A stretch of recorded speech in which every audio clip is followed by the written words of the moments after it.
మాన్యం జిల్లా పాలకొండలో దారుణ హత్యకు గురైన యువతి బిడ్డిక ఉషారానికి న్యాయం చేయాలని ఆదివాసీ సంఘాలు రోడ్డెక్కాయి.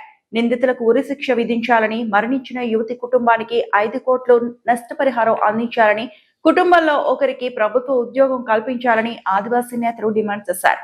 సీతంపేట గిరిజన సంత దగ్గర నుండి ఐటీడీఏ వరకు సుమారుగా 2000 మందితో భారీ ర్యాలీ నిర్వహించి ఐటీడీఏ అధికారులకు వినతి పత్రం అందజేశారు. ఈ సందర్భంగా ఆదివాసీ నేతలు మాట్లాడుతూ, ప్రశాంత పాలకొండ ప్రాంతంలో ఆదివాసీ బిడ్డను అత్యంత కిరాతకంగా హత్య చేయడం దారుణమని, మా భద్రతకు గిరిజన చట్టాలు మరింత పటిష్టం చేయాలని, హత్యకు పాల్పడిన నిందితులకు ఉరిశిక్ష విధించాలని, అది కూడా ఫాస్ట్ ట్రాక్ కోర్టుల ద్వారా వెంటనే జరగాలని కోరారు. నిందితుల ఆస్తులను జప్తు చేసి బాధిత కుటుంబానికి అప్పగించాలని ఆదివాసీ నేతలు డిమాండ్ చేశారు.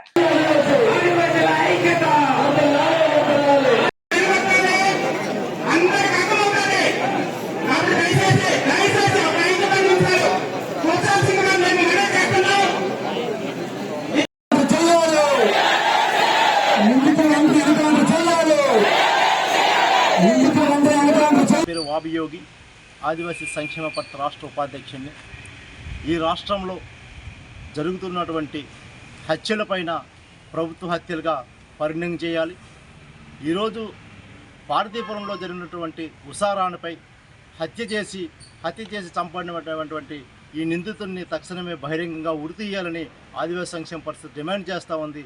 ఈరోజు ఇంతటి అగాత్యం జరిగినప్పటికి కూడా ఈ రాష్ట్ర మంత్రి, గిరిజన శాఖ మంత్రి గారు కనీసం సంధ్యారాణి గారు కనీసం ఈ కుటుంబానికి పరామర్శించకపోవడం చాలా బాధాకరం. సంధ్యారాణి గారు, మీరు సంధ్యారాణి పేరు పెట్టేదానికన్నా మీరు అస్తమించే రాణిగా పేరు పెట్టుకోండి. ఈరోజు ఒక గిరిజన బిడ్డగా మీరు, గిరిజన శాఖ మంత్రిగా ఉన్నటువంటి మీరు ఈరోజు ఈ కుటుంబానికి పరామర్శించకపోవడం చాలా బాధాకరం. ఈరోజు రాష్ట్ర హోంమంత్రి గారు ఉన్నారు.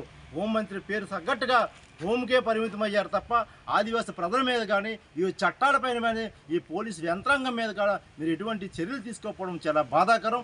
మేము ఈరోజు డిమాండ్ చేస్తూ ఉన్నాం, ఏదైతే ఈ నిందితులు ఉన్నారో, భూషణ్ రెడ్డి ఉన్నారో, ఏదైతే తేజ ఉన్నారో, ఏదైతే కృపారాణి ఉన్నారో, వీరికి తక్షణమే ప్రత్యేకంగా కోర్టు విధించి వాళ్ళకి మరణశిక్ష పడేటట్టుగా ఈ చట్టాలు చర్యలు తీసుకోవాలి. ఆ కుటుంబానికి SC/ST చట్టం కింద 10 లక్షల రూపాయలు, 5 కోట్ల రూపాయలు పరిహారం ఇవ్వాలి. అలాగే 10 లక్షల రూపాయలు, 10 ఎకరాల భూమి ఇవ్వాలి, ప్రభుత్వ భూమి కూడా ఇవ్వాలని చెప్పేసి మేము డిమాండ్ చేస్తున్నాం.